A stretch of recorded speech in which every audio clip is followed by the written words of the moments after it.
안녕하십니까? 성스러운 땅, 이스라엘의 광야 한가운데서 여러분께 인사를 드립니다.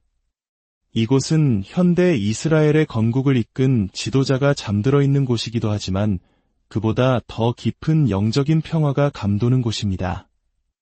이 고요한 땅에 서서 저는 오늘 여러분과 함께 진정한 안식에 대한 이야기를 나누고 싶습니다. 오늘 우리가 나눌 이 귀한 은혜의 말씀을 듣기 전에 혹 이 메시지가 누군가에게 위로가 될 수 있겠다는 마음이 드신다면 이 영상을 공유해 주십시오. 주님의 평안을 널리 전하는 귀한 통로가 될 것입니다. 여러분의 좋아요와 구독 또한 저희가 이 사역을 계속해 나가는 데에 큰 격려가 됩니다. 이 말씀을 듣는 모든 분들 위해 하나님의 은혜가 함께 하시기를 기도합니다. 여러분에게 안식이란 무엇입니까? 잠시 멈추어 서서 주님이 마련하신 평안으로 들어간다는 것은 어떤 의미일까요? 특히 사역의 길을 걷고 있는 많은 분들을 포함하여 우리는 쉴 새 없이 달리고 또 달리는 삶에 익숙해져 있습니다. 어쩌면 우리 한국 사회의 빨리빨리 문화 속에서는 더욱 그러할 것입니다. 숨 돌릴 틈도 없이 앞만 보고 나아가는 것이 미덕처럼 여겨지곤 하죠. 하지만 때로는 그 열심 자체가 우상이 될 수 있다는 사실을 아십니까? 하나님을 위해 일한다는 명목 아래 우리의 사역이, 우리의 성과가 하나님보다 더 높은 자리에 앉게 되는 것입니다. 하나님께서는 구약과 신약을 관통하여 우리에게 분명히 말씀하십니다. 나의 안식으로 들어오라. 사실 지금 저는 곧 시작될 안식일을 1시간도 채 남겨두지 않은 시간에 서 있습니다. 곧 사바살롬, 거룩한 평화의 시간이 시작됩니다. 엿새 동안의 수고를 마치고 기쁨으로 쉬는 시간, 하나님의 심장 박동과 같은 그 리듬 속으로 들어가는 시간입니다.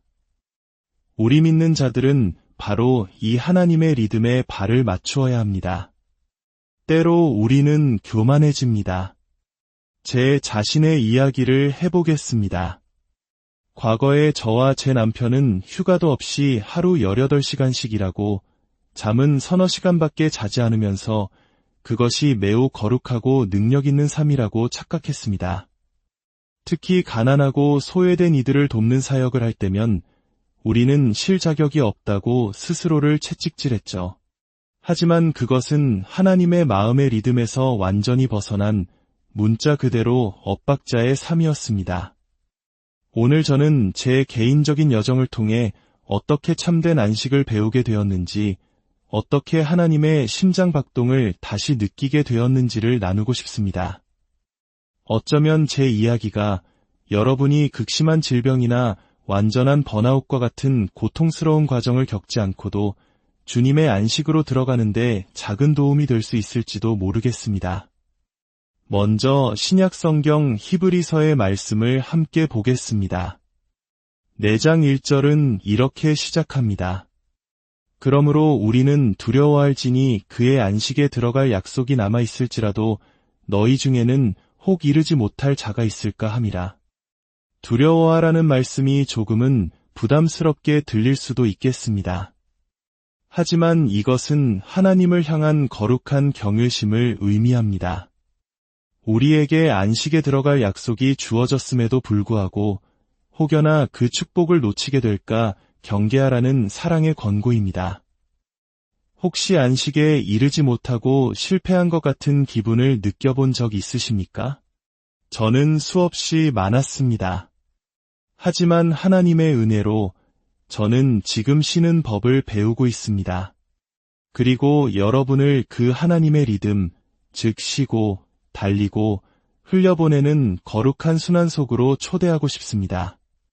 히브리서 4장 3절은 말합니다. 이미 믿는 우리들은 저 안식에 들어가는도다.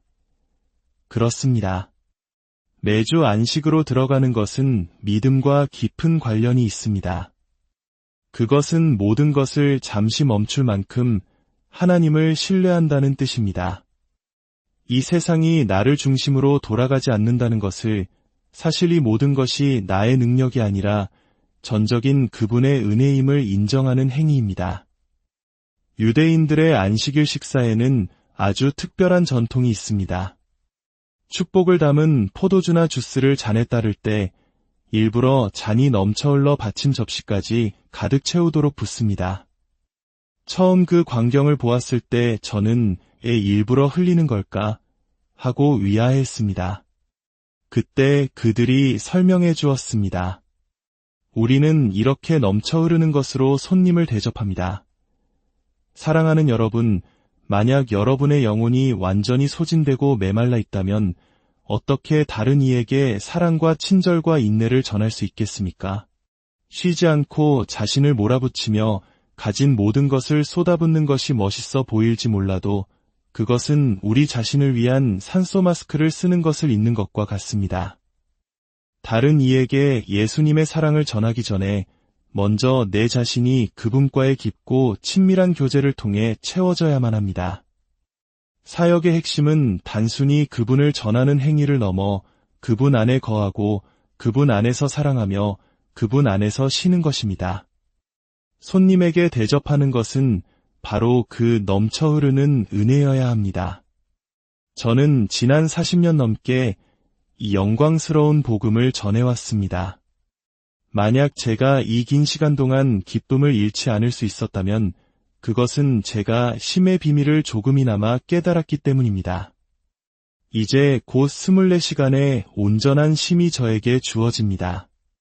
제 마음은 벌써 기쁨으로 뛰고 있습니다. 사역을 사랑하지 않아서가 아닙니다.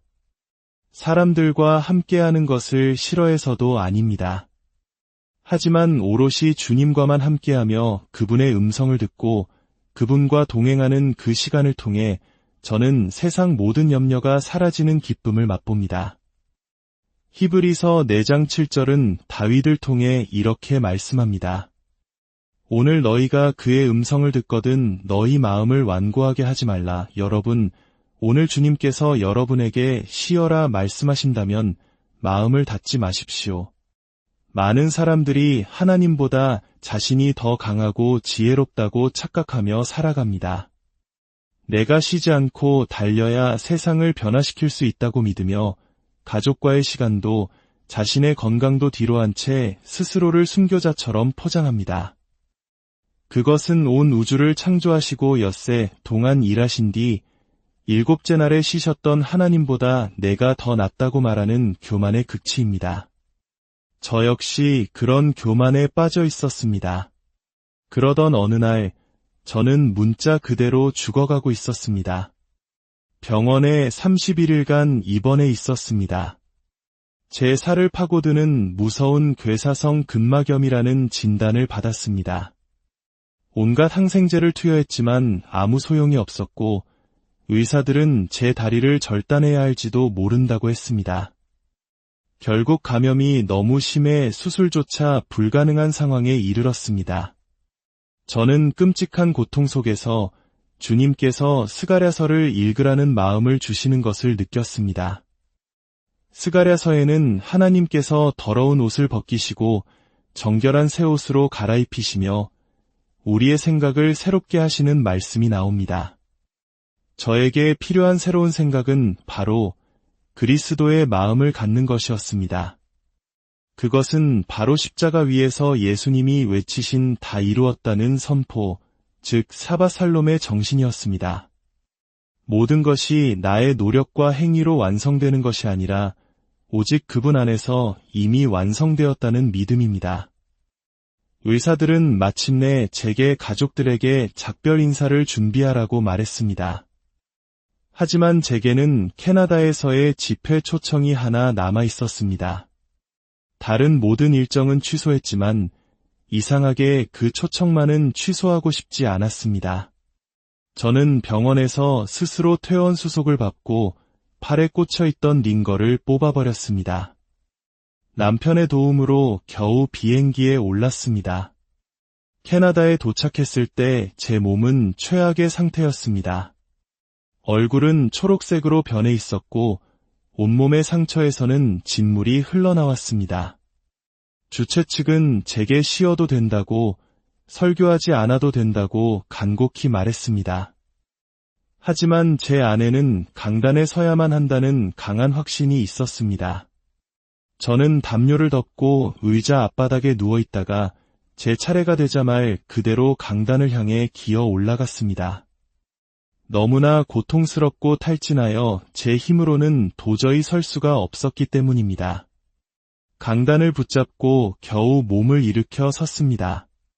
여러분, 우리는 예수님과의 친밀한 교제 없이는 바로 설 수 없는 존재입니다.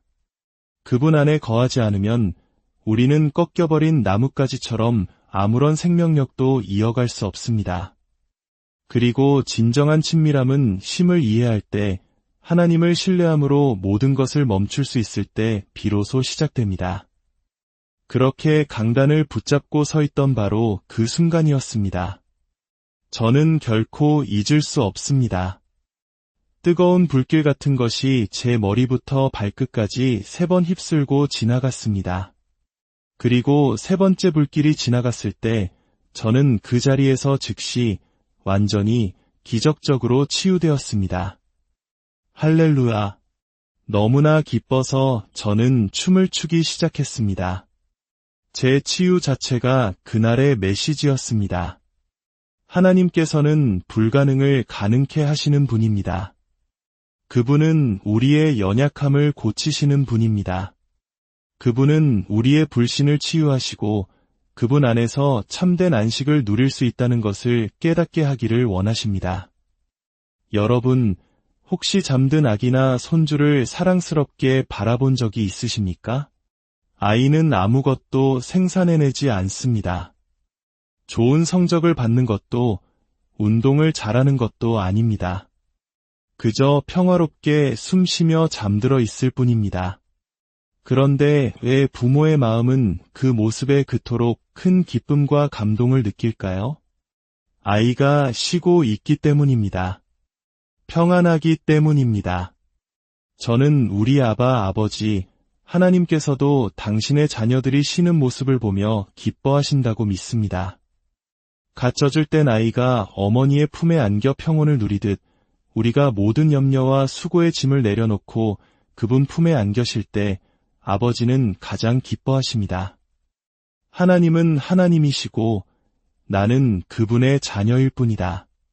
그러니 나는 쉴 수 있다는 믿음의 고백을 들으실 때 그분은 우리를 보며 미소 지으십니다. 히브리서는 계속해서 말합니다.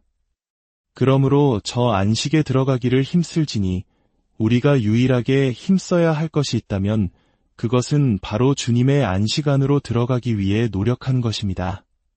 끊임없이 달리려는 옛 습관, 불순종의 패턴을 끊어내고 멈추기를 선택하는 것입니다. 사랑하는 여러분, 주님은 여러분이 경주를 잘 마치기를 원하십니다. 인생은 단거리 경주가 아니라 마라톤입니다. 매일, 그리고 매주 주님 안에서 쉬는 법을 배우십시오. 예수님께서도 이 땅에 아기로 오셔서 주무시고 자라나시며 안식일의 리듬을 지키셨습니다. 그분은 육신의 피로를 아셨고 쉼의 필요성을 몸소 보여주셨습니다. 그러므로 은혜의 보좌 앞에 담대히 나아가십시오. 그곳에서 우리는 긍휼하심을 받고 때를 따라 돕는 은혜를 얻게 될 것입니다. 오늘 여러분의 삶에 진정한 사바살롬, 주님께서 주시는 평화의 안식이 가득하기를 축복합니다. 여러분 자신의 노력이 아닌 그분께서 이미 다 이루신 십자가의 공로 안에서 참된 힘을 얻으시기를 기도합니다. 하나님께서 여러분 모두를 축복합니다.